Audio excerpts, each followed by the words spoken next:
Hello, wrestling fans, and welcome to Wrestler Weekly Presents. I'm your host, Scottie Richardson. Thank you for joining me for another outstanding show. I am glad you're back. We had a great episode last week, and as you know, if you're keeping track, we are getting close to the finish line here in Season 3, Episode 15, coming up in a couple weeks. I've got a special guest for you today, and this show is going to be fun because I'm doing a bit of a theme here today, and that theme is spotlight on 4 masked men. And so I could not think of a better way to kick off this show without, looking at a vinyl record from my collection with 4 masked men.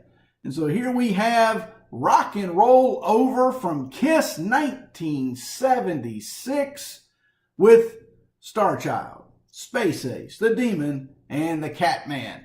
My son Miles loves this band. He loves this record. Just we're looking at it in the kind of the cartoon feel there. But we're going to spotlight 4 different masked men today, and I'm going to tell you who they are shortly. But if you want to catch Wrestler Weekly, you can find us on Facebook, also Instagram, and here at YouTube. But our home base is Twitter at Wrestler Weekly. And don't forget to catch Mike Leotis, who is doing our Wrestler Weekly Live. That's every Tuesday night at 7:30. You can pick up these fantastic t-shirts at ProWrestlingTees.com. Also, check out my book, Family Bacon Wrestling. This is now on Amazon. I had a couple orders from overseas last week, so thank you for picking up a copy. And so, reviewed by Mike Mooneyham, who's been on our show, Duke from Duke Loves Wrestling, and Jim Valley. All 3 have been on Wrestler Weekly Presents. And the Duke and Jim Valley were on Season 1, which we kept promoting it. And October 1st, it went into the vault. So Season 1 is in the vault. More information coming of how you can get those individual episodes sent to you, as well as bonus episodes, and maybe some things that weren't ever released on YouTube. So check that out. Coming to Patreon soon here at Wrestler Weekly. All right, without further ado, I'm going to bring my guest on, and this is a repeat guest from Season 2. He understands these 2 masked wrestlers I'm going to spotlight first. And just so you know, I'm going to go ahead and tell you the 4 guys. We are going to talk about Mil Mascaras. We are going to talk about Mr. Wrestling number 2. And then we're going to talk about these 2 guys next with my special guest, Masked Superstar and Mr. Wrestling Tim Woods. So I'm going to talk about those 2 guys with my guest, David Chappell of the Mid-Atantic Gateway. So let's get David on, and we will get started.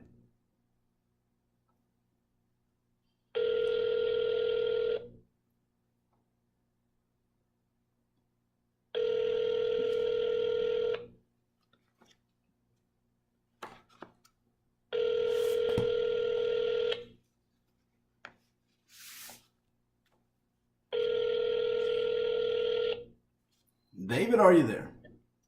Hey, Scotty. Hey, David. Welcome back to Wrestler Weekly Presents, my friend. Hey, it's great to be with you. It seems like it's been a long time.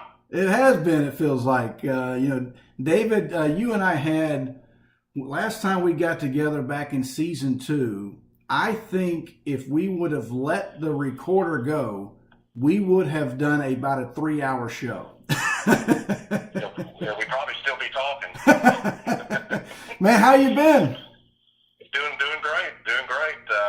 It's interesting that your topic for today really coincides with a little series I'm doing on the Gateway, so it's really perfect timing as well on mass wrestlers, particularly Mr. Wrestling Tim Woods. He is the one that I'm kind of chronicling his last go-round in Mid-Atlantic in '79. So awesome. Really topical for me. Yeah, but Mass Wrestlers were a cool part of Crockett Promotions for the whole all the years that I was interested in it. So it's a great topic regardless. Perfect. And before we kind of wrap open this this present here, we're going to give our fans and our friends and our followers talk to us about just what is happening right now. You and Dick Bourne, Mid-Atlantic Gateway. I mean, you guys are the Bible of Mid-Atlantic information for so many different people that I know I come in contact with on a daily basis. And I had Les Thatcher on a couple weeks ago, and I've had George South on, and they just love you guys. So what is going on right now with Mid-Atlantic Gateway? Yeah, I have to say, you mentioned Les and George. They were really two of the first people in the business that found their way onto the Gateway. This is back, the year 2000, 2001, and just wonderful, friends of the site, and just wealth of knowledge, information, and stories, and all the good stuff that went with Crockett Promotions. So they're just a couple of wonderful fellows, and the site. Like I say, we've got one thing that I'm doing currently, and I'm probably really in the middle of the back and forth on Tim Woods' last stand, but I've done 3 parts of that and getting ready to, we'll be putting up part 4 probably later this week. That's sort of my current project that I'm working on. I'll tell you another thing that is coming up next, Scottie, and it's a little bit of a different thing, and I guess the Mass Superstar, who I think we're going to talk about today, may come into play in this series, but I'm going to be doing sort of a look back on talent that were both in good guy and bad guy roles during their time in Crockett Promotions, and kind of compare and contrast those times with them, and sort of do a numerical rating system as to which of the personas came off better. And actually, I think Bill Eady, Mass Superstar, is probably the first one I do, so that'll probably be coming up pretty soon. So that's topical as well. Now that I think about it, that's awesome. Dick's always got all kinds of good stuff going on.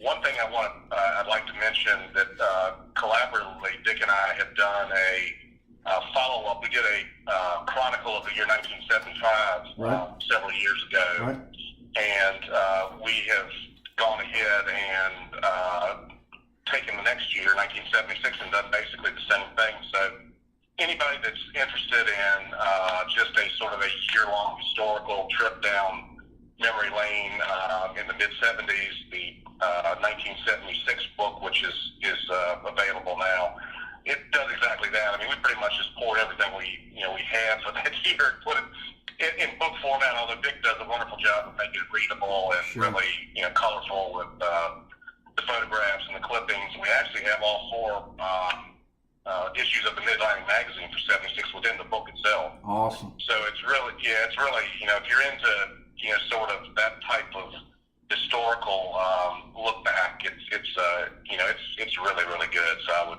certainly recommend it to anybody that has an interest in sort of a year by year, blow by blow. Sure, perfect.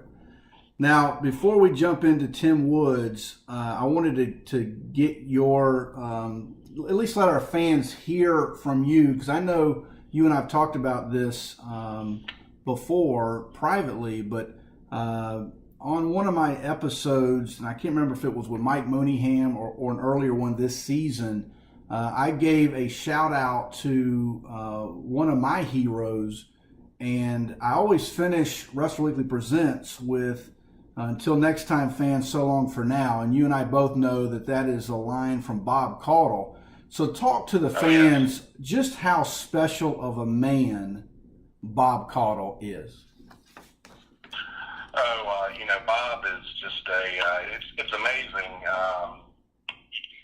growing up and watching him all the Saturdays, and, he was just the guy that, kind of the Walter Cronkite, was a constant, every Saturday for so many years, and, just, bigger than life, Gateway got going, I still can't remember how, Bob really didn't, let's put it this way, I mean, in the early 2000s, Bob just didn't believe that the Mid-Atlantic wrestling was saying. It was something that I think he enjoyed doing. It was his job, and part of his job, and I think he had memories of it, but I just don't think he thought anybody else remembered. Right. So I can't remember how it was a real roundabout way that we got in contact with Bob, and I'll never forget when I called him. It was just surreal hearing that voice again, and long story short, I mean, Bob's just become a dear friend of mine and my wife. I tell you what, if Bob had to choose between me and my wife, it wouldn't be close. The wife is so far ahead of me, but they with his wife Jackie, he's just a close friend, and one of the great offshoots of having this site. But Bob to me was just Mr. Consistency. He was very he had to play off David Crockett, who was sometimes a bit over the top, but Bob always kept it real, and there was just that genuineness to him, and sort of the guy next door. But he just, it wouldn't have been the same without Bob. He was just always, integral part of what brought you to the arenas, because you had to follow the TV to get there. So, he was understated. He never made it about him. I think that's what I always appreciated. It was always about putting over the talent and putting them in the best possible light. And he was masterful at that. And I can't. Bob is just top of the line. And that's putting it mildly with me. But it's just he's just I think of the Mid-Atlantic days. It's hard not to have him at the top of any list. When if you just say name a name off the top of your head, right, he'd probably be the first one. And he never went in the ring except once in a while to do an interview. But he's that important. No, I totally agree. And my brother Reggie and I, we grew up with that voice, and it was such a part of my Saturday mornings and part of my childhood that, I wrote it in my book that, Saturday morning waking up, you smell the bacon cooking, and that meant that we're getting ready for wrestling. And just hearing that voice, it just kind of made you couldn't start your day without that comforting voice of welcoming us to Mid-Atlantic Championship Wrestling. So I did want to mention that in our show since I had you on, and I know that I've talked about that, and it is a special piece and part of what we really do. Well, the good thing for me, Scottie, is I made these audio recordings back in the day that I continue to listen to every single day, and of course, being TV shows, I recorded more of the actual interviews, and I guess I didn't have a lot of budget for cassette tapes, Right. But most of it was Bob interviewing people, and so I get to relive that out pretty much every day of my life. It's just a real blessing, it never gets old. Absolutely. Now we're going to jump into Tim Woods, and I want to. I had a mutual friend of ours, David, and I'm not going to mention his names. I don't want him to get flooded with emails and that kind of thing. But a mutual friend of ours had a nice gesture recently for me, and I was really shocked by it. But he gifted me some Tim Woods programs from when he was in Georgia Championship Wrestling, some Ringsider programs, and these were actually Tim Woods. He owned these. These were from the Tim Woods collection, and a mutual friend of ours gifted me some programs, and I'm going to be showing them, David, as you talk. And so, but these programs are from 1967, 68, and people, I really believe, David, that Tim Woods, Mr. Wrestling, may go down as the most underrated professional wrestler of all time, given the fact that he was a bona fide superstar. I mean, this guy held titles in Texas, Georgia, Mid-Atlantic, Southern titles. I mean, He was a tag team specialist as well. And we're going to kind of get into this stuff, but just off the cuff, David, I just, this is a forgotten man, and I really don't understand why. So, David, help me out.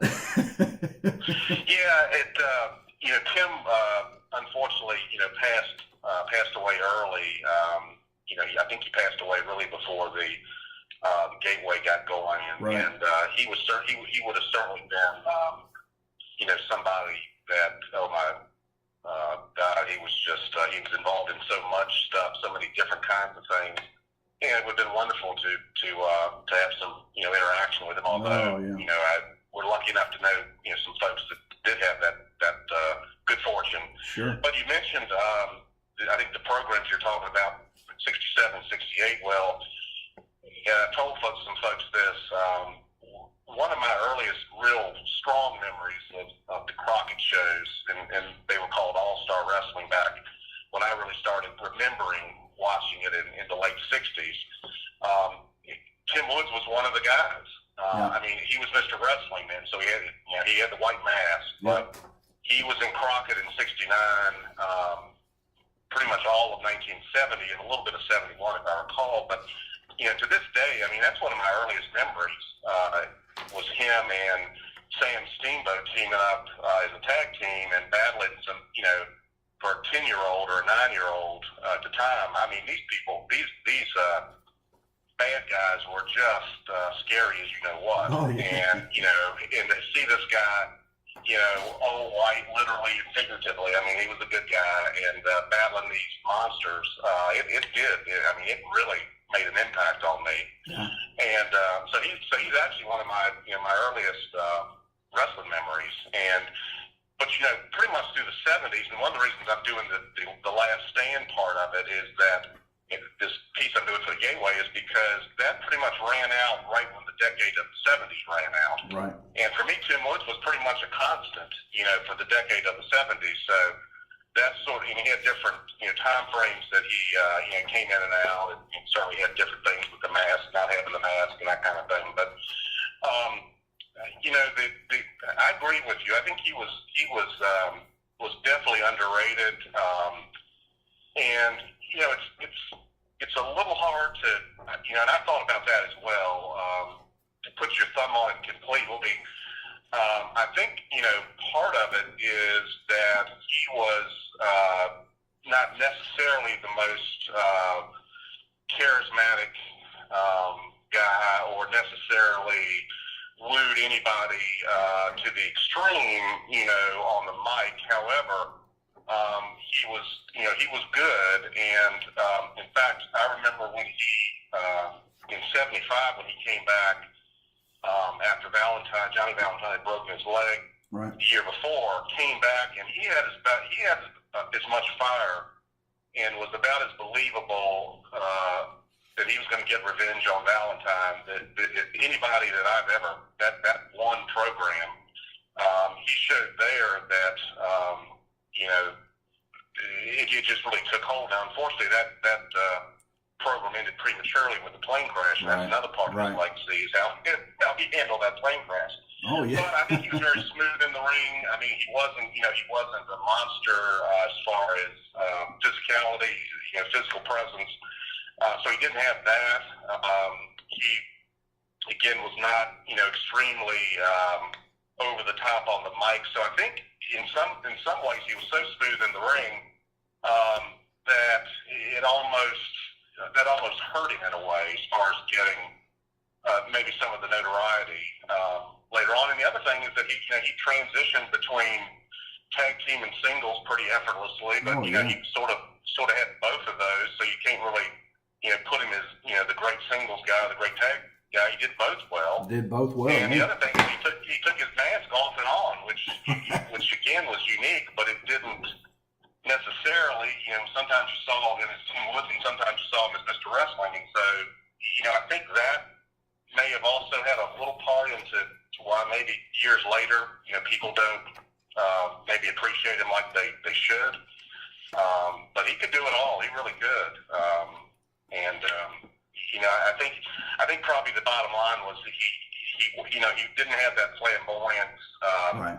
that perhaps sets some people apart, either in a good or bad way. And of course, he was always babyface. Right.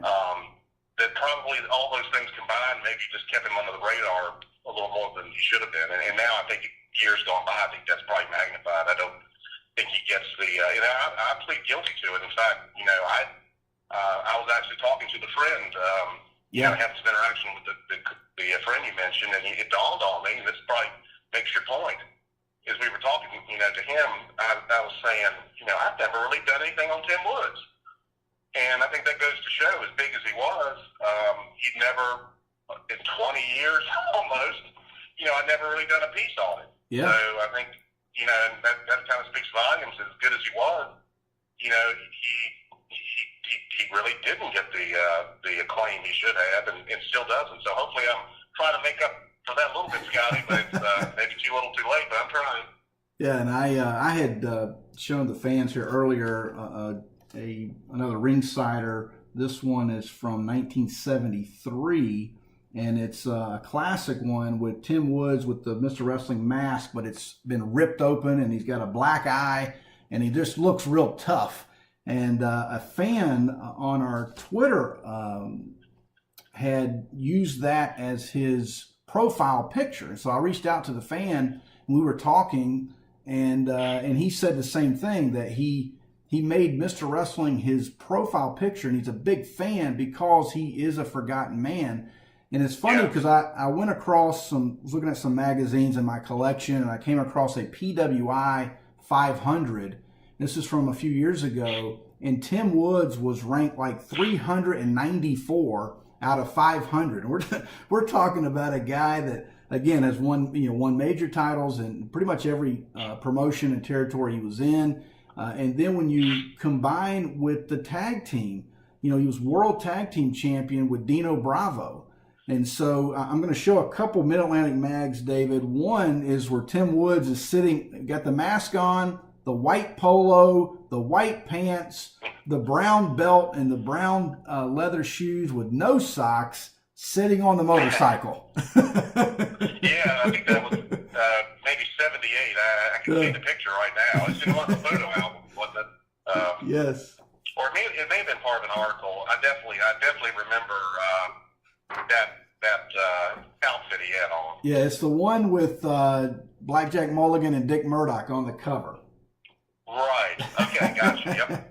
That would be 78. Yeah. All right, and so then the next one is, we just touched on it, but I want you to kind of talk about it if you can, the tag team with Tim Woods and Dino Bravo. But this is the Mid-Atlantic Wrestling cover with Paul Jones and Wahoo on the cover. And it's just... Oh, right. I mean, such a great... When you look at Dino Bravo, another guy that I thought was tremendous in Mid-Atlantic, and also, when he was the Canadian champion, and Crockett had the partnership there for a little bit. But here's a tag team that this team not only won the World Tag Team Champions, but they were also the Mid-Atlantic Tag Champs as well. Right, they won the tournament. They opened up in the 76 when the Andersons left with the world belts, and they actually went to a tournament and won the Mid-Atlantic belts, and that would have been after they had won the world belts. Right. But again, I think that shows the versatility of Woods, because even in that same time frame, in '76, he won the TV title from Angelo Mosca in October. So he went from World Tag Team Champion with Bravo from May to, I believe it was June 28th. And then in October 16th, he was part of that three-way title change night at Greensboro, beat Mosca for that. And then I believe it was November 5th or 6th, in the finals of that tournament, he wins the tag team titles, the Mid-Atlantic titles with Bravo. So, I mean, he was just all over the place. And again, maybe the fact that I don't think he was ever necessarily. I don't associate him, with a particular reign that you can point out years later and say, he held the U.S. title for 8 months or whatever. Of course, they really weren't held that long back in those days. But, he held titles and he won them. He came back and won a different one. never necessarily had one for a long period of time, which make me focus in on that. But well, and I love the fact, Bravo, I love the fact that he had the U.S. title. Yeah. I mean, I think that was in '78, and I was going to mention that picture of him. In the outfit you described, that would probably have been soon after he won the U.S. belt and then lost it. Right. To Flair, but that was it was interesting to listen to his interviews because he had some defense. I guess he only had the title for maybe 3 weeks, but he did have defenses against Mulligan who he beat, and he talked in those promos about that's something that he strived for his whole career, and it would have been nice to perhaps have him hold that title for a little longer. But I mean, he really held all the belts in Crockett except, to my recollection, the Mid-Atlantic Heavyweight Championship. I don't know why that never came over his way, but he held everything else in multiple times on some of them. So yeah, he was just very versatile, and I think the promotion took advantage of that versatility. And maybe that may be another thing because of that they could plug him in with for instance, Bravo, who was new to the area, and that also. Scottie was interesting in that, at that point, he didn't have the mask, and he used the program with Bravo to put the mask back on. Yes. And that was really always one of the unique things about it. I can't remember any masked wrestler that would basically go on and off with the mask like that. But he made it work. But that was unique to me. I don't. If there is somebody else that did that, they certainly didn't do it to the extent that Tim did it. No. And that really made him unique, But again, perhaps that was another thing that kind of just divvied him up too many ways for people to have a strong grasp of something in particular he did rather than the whole body of the work that he did. All right, let's jump to a wrestler that you and I both know. We've met multiple times, and he's such a great guy. We'll take the time to talk to you whenever he can, and has done it all in professional wrestling at the highest levels. Let's talk about Bill Eadie, the Masked Superstar. Right. Like you say, Scottie, Bill is one of the just truly good guys as well in the business, and as you say, has always has time for the fans, and again, another top of the line fella that we've been fortunate to Dick and I through the gateway to be able to forge a very, very wonderful relationship with that continues to this day. And Bill's background in the Crockett area has a lot of unique number of unique facets to it. Yeah. Again, I'll be doing. I guess I don't want to show my hand as far as good guy or bad guy, which was better since that's probably the first. Will be my first subject in that. But he did have both. Unlike Tim Woods, who was always a baby face, at least in Crockett, Bill Eadie did both. Right. And of course, another unique part of his persona was the fact that he was one of the Mongols. Back in '76, before he magically changed into a completely different character that nobody knew about, and pulled it off without a hitch. Right. I mean, nobody had any idea that Bolo Mongol was the Masked Superstar. Yeah. And that took something special to carry that out. Yeah, I'm showing our fans. I think my favorite stint of his, Scottie, was probably his. When he came in and switched over to the Masked Superstar and, carried that from, I guess, about 2 years, really, from sort of the summer of '76 almost to the summer of '78. Right. He was red hot. He had that stipulation. And, of course, Woods never has a stipulation about his mask. He just took it on and on.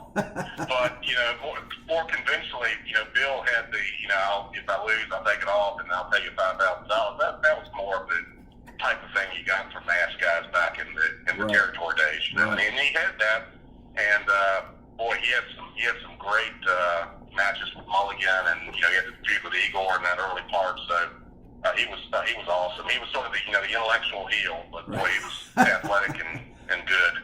Yeah, that's funny you mentioned that, because I just there's a couple masked guys, and I know we're not going to mention or really go into depth on the Assassin, but when you're talking about Masked Superstar or the Assassin, when those guys got on the mic, it's almost like for instance, when I was a kid and Reggie and I we would, as we're watching the matches and we're listening, and we would associate our Star Wars men with the wrestlers, and so we would wrestle with our Star Wars men, and have our own kind of storylines going on while the action's happening. But when Masked Superstar grabbed the microphone, you stopped what you were doing and you paid attention. He was sort of the poster child, to prove that you don't have to yell to get your point across. And he was very believable, and he made it a point to, when he said he was going to do something and he did it, he'd come back in a later interview and say, "You remember this? I told you I was going to do it. Well, believe what I say, I did it, and I'm going to do it this time." That's great. Again. But he was very smooth, and it's so ironic. He came from being Bolo Mongo before, who could only grunt and to being almost like a college professor. So he just had it all. He had it all going for him, and what a wonderful probably 4 or 5 years he had at Crockett. With a couple of sojourns, I guess, to Georgia. In that period, but he was a big deal. I tell you what, just the memorable things for me. A couple things I mentioned before I forget, Scottie, since we're talking about Tim Woods as well. Sure. One of the most memorable matches that I can point to is one that was in my hometown, wrestling hometown of Richmond, Virginia, back in July of '78. It was a match between Tim Woods and the Masked Superstar. Yeah. And it was the semifinal to the first time Blackjack and Ric Flair actually got in the ring during their feud when Mulligan turned and Sure. they had the bounty, and eventually they met. So that was the big match. But the semifinal was those two battled the Masked Men, and it was a tremendous match. And I've always kick myself for not asking George Scott, why didn't you do a little more with those two Masked guys? Absolutely. And or do anything with them, really, because I don't remember them really ever having any matches of consequence. But I remember that match really vividly between those two, I guess because they never happened. Right. And another mask versus mask match that I remember was back in before it hit to 1980. When Superstar came back as a heel, but Rocky Johnson had come in under the mask as Sweet Ebony Diamond, and they had a match on TV that I actually listened to fairly recently on my audio tapes. And again, that would have been one that they looked like they were going to build that up, and then they just dropped it. But they had a great match on, and Superstar was the TV champion at that time, right. And that was a great. It seemed like that would have been a great dynamic to do some. Mask versus mask with Woods and Superstar, but it really never happened. Yeah, I used to love Sweet Ebony Diamond when he did the quick movements, the fast pace, the Ali shuffle, and whatever else. Those were mesmerizing days as a young kid, I will tell you. Two feuds, David, that really are synonymous with Masked Superstar. And one in particular, I went back and just really kind of dug back into just to kind of relive some great memories. But Masked Superstar and Blackjack Mulligan was such a tremendous feud. And I talked about it on, I believe, Twitter about maybe 3 weeks ago, and we discussed things like when masked wrestlers would blade, or they would be busted open and you would see the blood through the mask.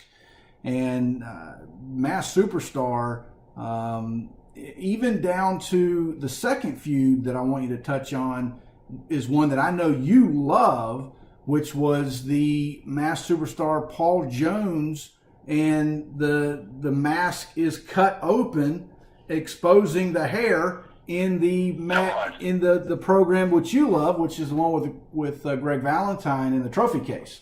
So touch on just those two tremendous feuds: Mass Superstar Blackjack Mulligan and Mass Superstar and Paul Jones. Yeah, of course. Interestingly enough, later in time, the feud with Paul was in '77, went into '78 a little bit.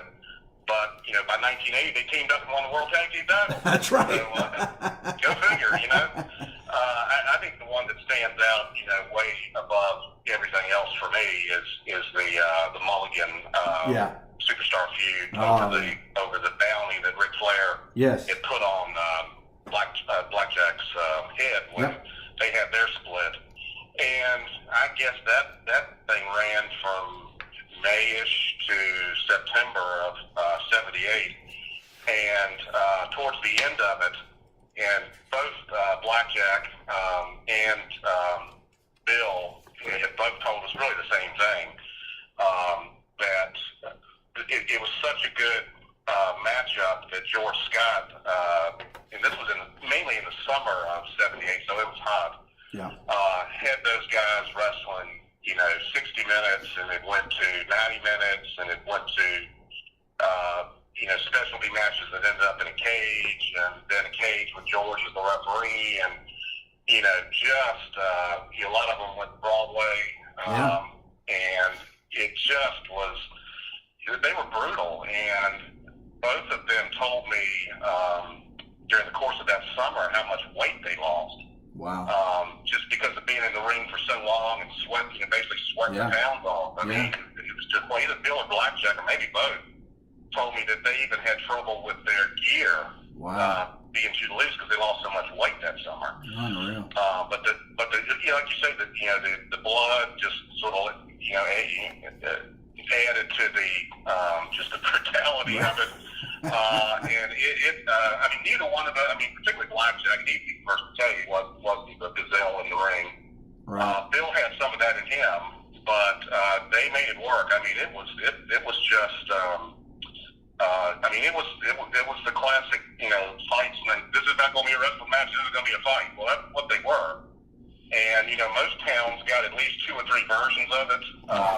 And Bill eventually left in September of '78, went down to Georgia. Right. But, in a couple of those, some of the bigger towns, the Blackjack did end up getting the mask off of him, which was a payoff for, a lot of people wanting that to happen for several months. But those are just, they're really hard to describe. They were probably some of the more physical, long, bloody, just really, I guess brutal is the word that comes to mind. They just beat the heck out of each other. Yeah. And did it for a long period of time. And, it's certainly, I think, when, Blackjack came out on the winning end of that feud, but they used that after that happened, when Blackjack continued to still have these bounty hunters coming after him, and the big one after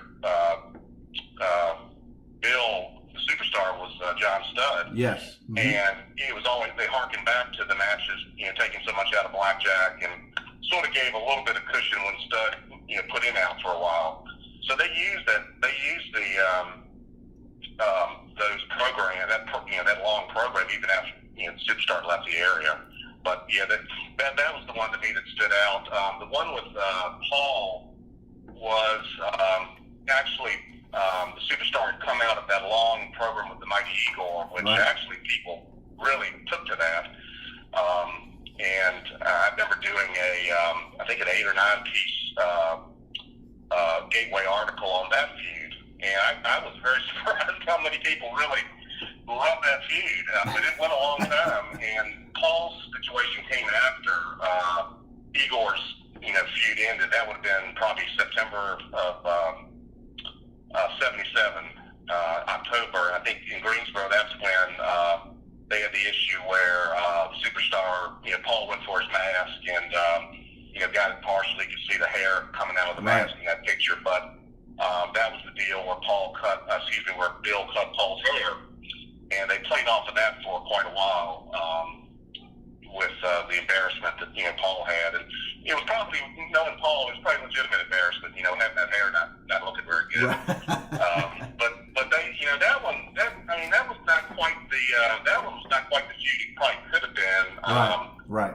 Paul actually had a knee injury around that time, and I think that slowed it down. He went up to Charlottesville and would always tell me about how well Dr. McHugh up there, fixed him up. And I think maybe that had something to do with that program not going on quite as strongly as it could have. But Sure. they did pick it up after Paul came back and had, again, I remember they had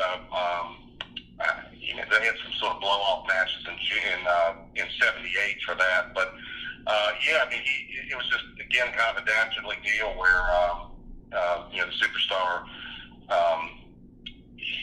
ended up, when Paul went for the mask, Malenko had some, I think it evolved after, because the superstar had to have some tape on his hand and whatever. The referee made him cut it off. So those scissors came in, useful in that match after he cut the tape off his hand. Malenko gave him the shears, and then Paul had had a really bad haircut from that. And that led to a pretty good feud. And they always, they had a lot of respect for each other, Paul and Bill. Either teammates or adversaries. They really thought a lot of each other, and they did a good job with that. But you might remember, Scottie, in that time frame, that October time frame where Paul and the Superstar were having their feud. That was actually the same month that Tim Woods had the amateur rules match with Baron Von Rice. Do you remember that? Yes, absolutely. That's one of my favorite Tim Woods memories. That little, so they were going on sort of simultaneously, and they actually had some pretty good tag team matches with the Baron and the Superstar against Paul and Tim. Oh yeah. During that period of time, they just kind of threw them together, But that was good stuff. Bill could really go with whatever program he was thrown into. He made it work. Yeah, this Mid-Atantic magazine has Blackjack on one side, and on the other side is Masked Superstar, and in the middle it says in all caps, "The battle is on," and that pretty well sums it up on that feud. And but what's interesting is Masked Superstar could really do kind of what Tim Woods would do, and he could do very well high level, whether it's singles or tag. And like you said, tag team champions with Paul Jones. But I just showed the fans a Japanese magazine where Masked Superstar and Ricky Steamboat were tagging over there. And then you mentioned Big John Studd, but how about Masked Superstar number 2? All right. That was a really odd deal. I didn't see that one coming. The whole thing was it was pretty much tongue in cheek, right? Because there was never any doubt who Superstar number 2 was, and he had a bit of a temper, so occasionally he would. The big guy number 2 that looked an awful lot like John Studd, and his mannerisms were an awful lot like John Studd. He would occasionally come out and he sounded like John Studd. That's right. But again, that went on for a couple of months in the early part of 1980, and I think it ended up ultimately Blackjack had the Superstar at that point came back and won the TV title. Yeah. The NWA TV title. He had never had a title as good as that first run was. He never held a title. I guess the mask was certainly the title for him. Sure. But he won the TV title. I remember he beat Blackjack in the finals of that when Blackjack just got overheated and threw him over the top rope. And so you had sort of the deal where Blackjack would wrestle Superstar number 1, which was the real Superstar, Bill Eadie. But you had Superstar number 2, and then Blackjack would tag up with people, and it was clearly John Studd, and eventually the feud ran down to where Mulligan defeated Studd. And I think, if I remember right, Scottie, I think they put Superstar 1 in like a little cage at ringside on those matches where the final matches were where Mulligan actually unmasked Studd. stud, and it just became a little bit of a feud between those two, and that sort of evaporated pretty quickly because I guess they had their enough back and forth with the fans. Right. But the 1 and 2, that was an odd situation because you still had sort of this bounty that was still sort of floating around. Sure. But at that point, Stud had won the bounty, and then he was going to put it back up, and it launched. I mean, it was. I thought it was entertaining, but if you thought it through if you wanted to make a lot of logical sense, you would have had a problem with it, I guess. But absolutely. Now, David, I know I'm going to have you back next season to talk about your favorite mask star of the Mid-Atlantic area, and tell the fans quickly who that is. Yeah, I have to, as much as there are a number of masked guys that the two we're talking about are high on any list of any competitors in Mid-Atlantic Championship Wrestling, but I think there are a couple of reasons why Super Destroyer is my favorite. And one cool thing was, Scottie, this may have been the first quote unquote interview we ever did for the Gateway. Yeah. This was back in 2000, and we have a real dear friend in Greenville, South Carolina, Don Holbrook, who actually was very close to Don Jardine. And he was able to hook us up really soon after the site started, and got Jardine. I mean, it's very much kayfabe then still. Sure. And Jardine, was agreeable to doing it, but we had to submit questions. It almost sounds like a congressional hearing or something. We won't go there. That's right. But we submitted written questions to the Super Destroyer, and he answered them, and that became the basis of one of our first interviews, which to me was just over the top cool. But that's awesome. He came into Crockett, big guy, in '73. Big is not big in later in the years, but again, very polished. He dressed well. He was very cerebral, much like Bill Eadie, and he was sort of at the forefront of the switch over from the territory. From the tag teams, good as they were, that had been there for many years. Yeah. He came in with around the time that Johnny Valentine did. Not so far after that, you had Wahoo coming in. It was just sort of a shift in the territory, and he was just somebody he's very mysterious. Just always one of my all-time favorites. So he was there for about 2 years. And a lot of stories on him. The way he left the area was very, very unusual.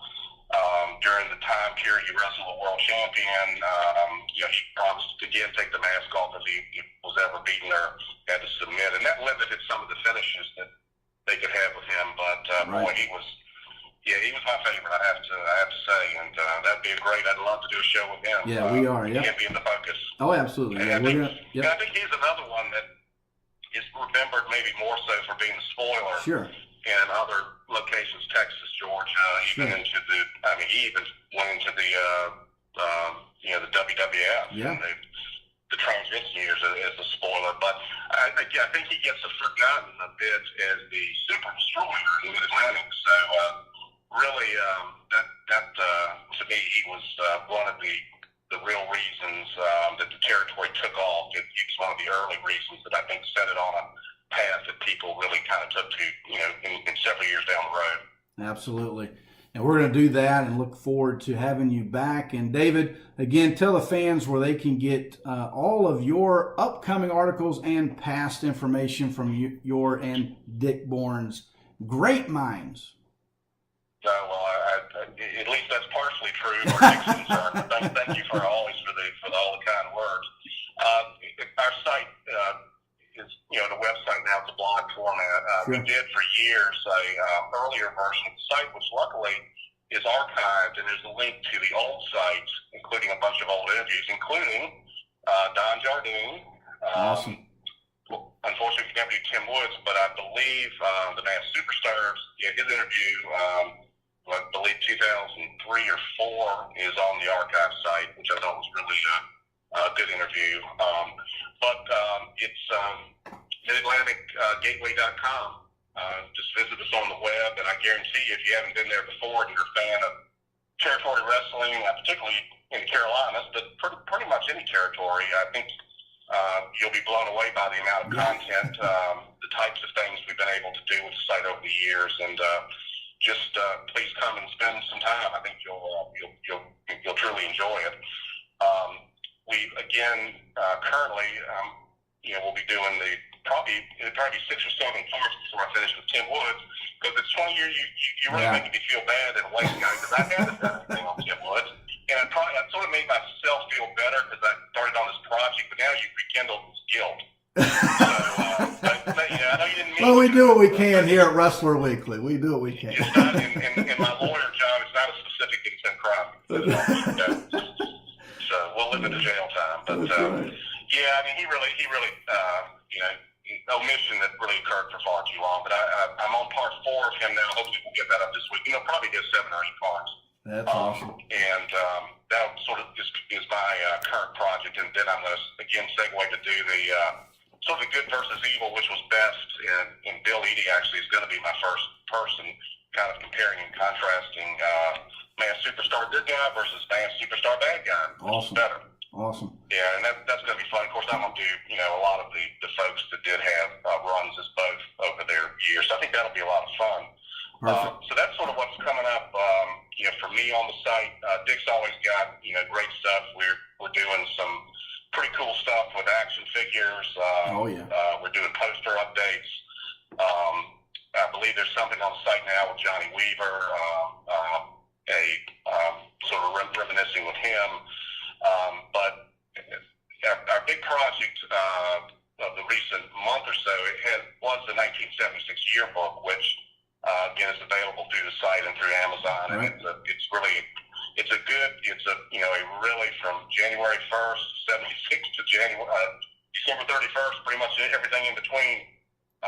Match listings, posters, rundowns of the talent that was there, their comings and goings.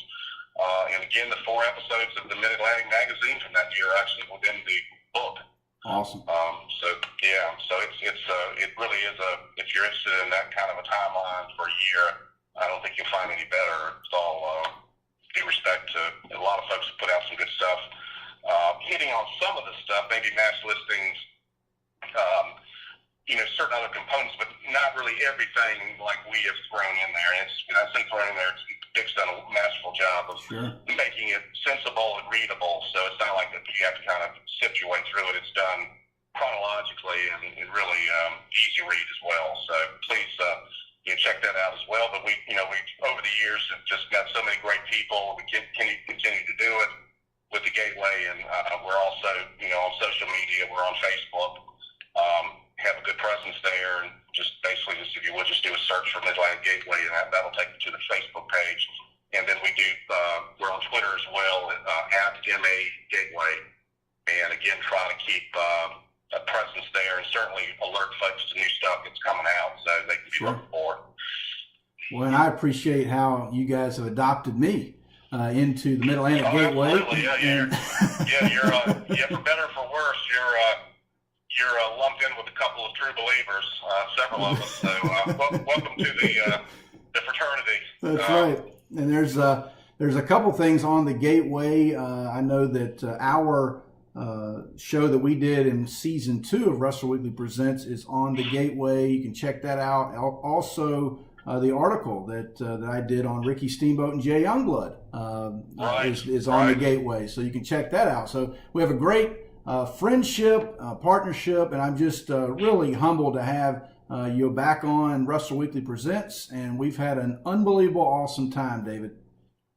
Well, Scottie, it really is a pleasure to talk with you on subject that's so near and dear to my heart, and somebody that's has as much interest and knowledge about it as you do. And I want to say that Dick and I have kind of kept now almost, I guess the website is almost the dinosaur-like now, with the way social media has progressed, but the way that you present your information to your medium is just wonderful, and it's really sort of the way of the current the way to present something. So I appreciate you letting us piggyback on your absolutely the way that you present the old school stuff too. I guess I think everybody's hope is that we just keep these memories alive. And, yes.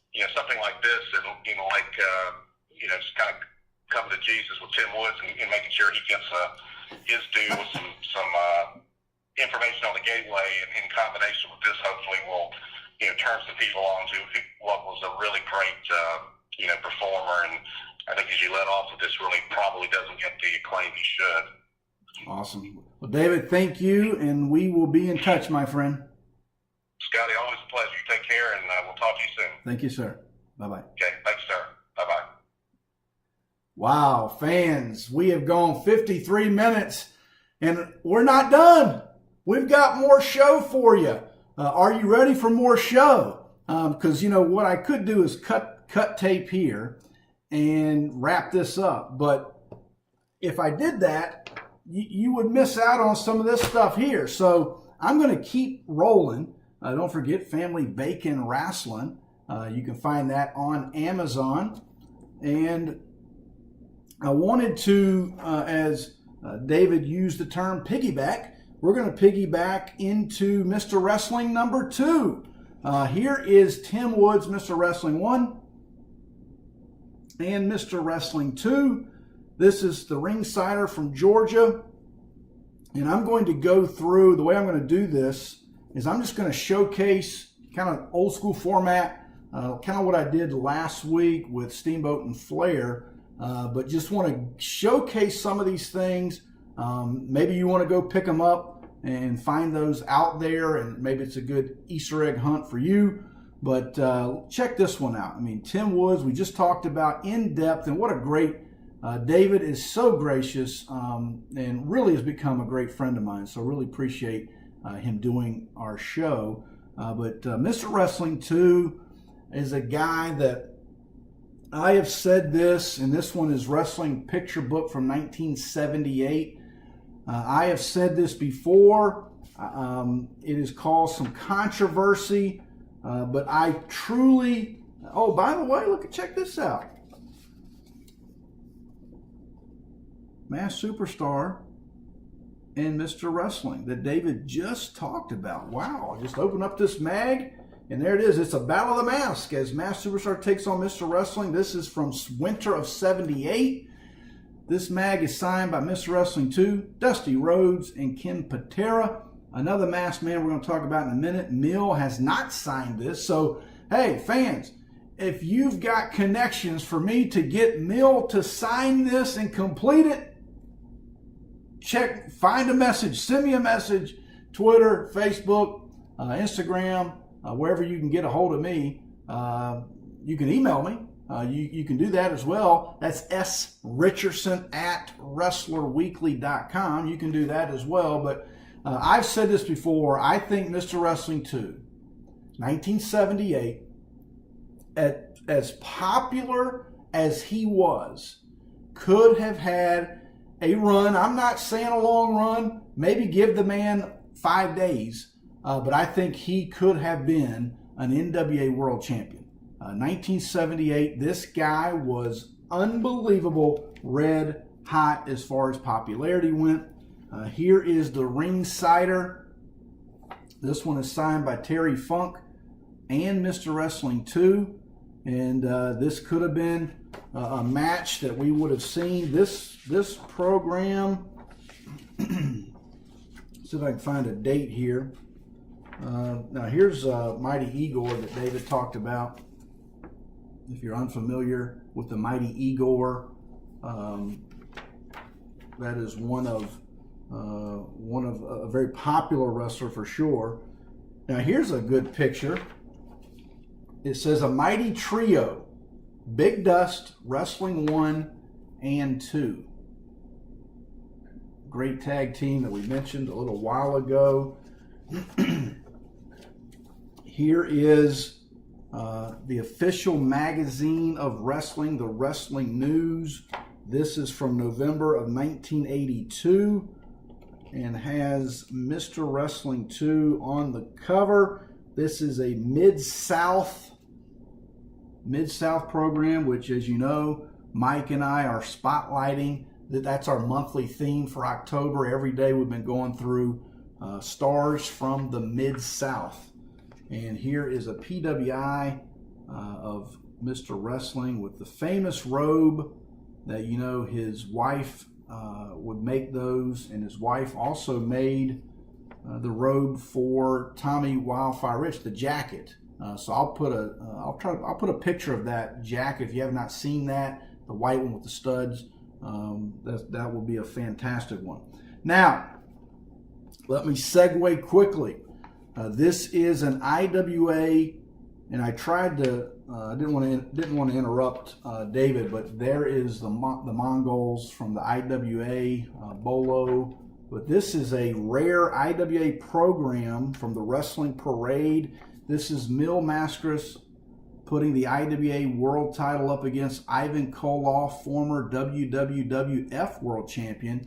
This was the famous in Shea, or not Shea, but Roosevelt Stadium in Jersey City, New Jersey. And this program is interesting because it's July 10th, 1975. It's filled out, and got an alarm going off for eBay. So, but here is a great program, and this one actually has the ticket stub.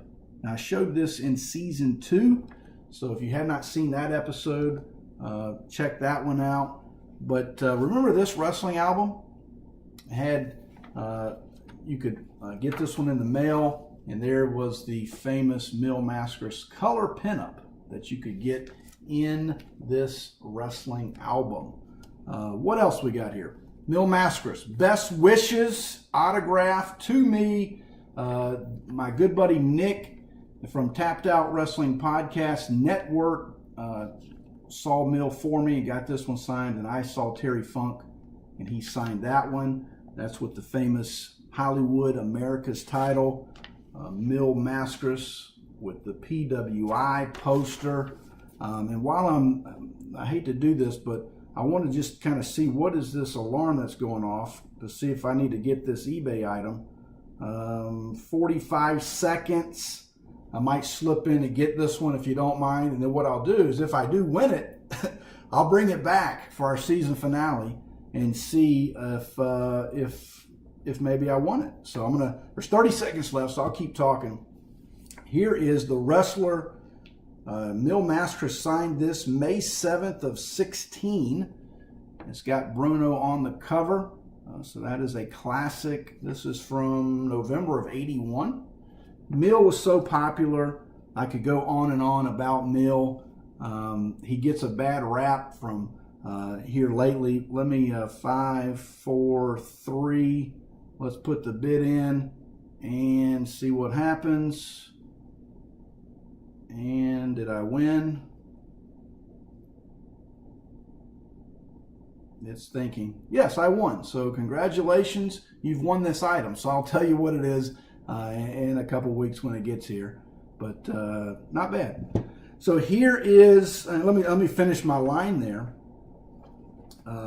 You know, Mil gets a lot of, he's almost like the butt of jokes now. It's just ridiculous. I'm just going to say it. It's absolutely unbelievable and ridiculous. This guy was a great worker. He was so popular. He did great in the ring, out of the ring. I mean, I can't say, I don't want to get off on a tangent, and people in my circle know how I feel, but don't believe everything that you hear on shoots and spoilers. That's always my soapbox. I don't care for either one. But here is the wrestling picture book. Best wishes, Mil Mascaras, and Superstar Billy Graham has signed this one as well. But this is fall of 78. This is a back cover, as we say it in my circles. This is the photo from wrestling album number 4. And so this is the actual mag that photo from 4 is on and in. And so you can check that out. And then Mil Mascaras gets the cover. We've talked about this before. When I had Apter on, did not have my original copy. I had a repop, but this is the original copy. There's Steamboat and Backlund, but this is Mill gets to cover the very first PWI with Dusty, and that whole story about how this came about is in season 3, episode 1 that I did with Bill Apter.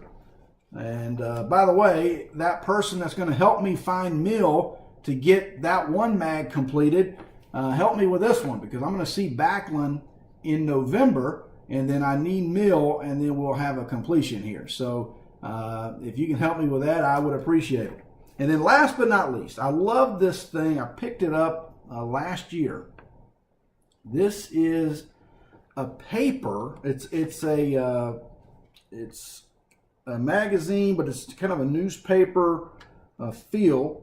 And let me see if I can find a date here. I believe this is 1983. No, it's 1987. But check this thing out. It's a little bit larger than a magazine, but this is a paper from Mexico, and just fantastic. I really love this thing.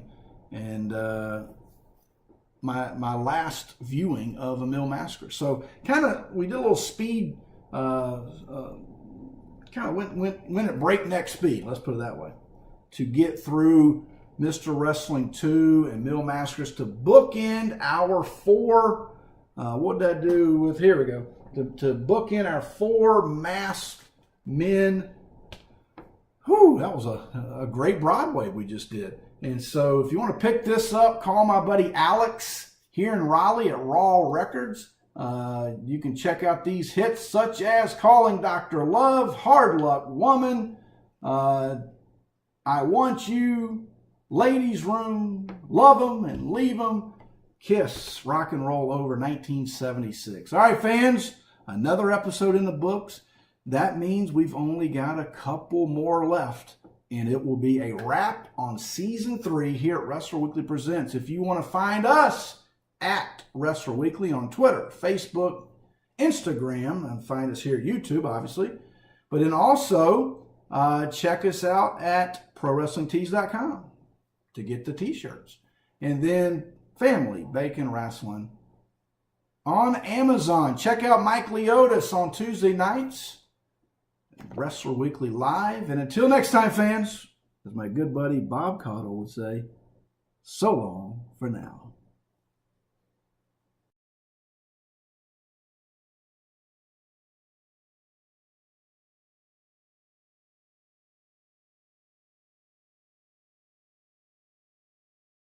Somebody say something about Tommy Wildfire Rich coming to you live in Myrtle Beach.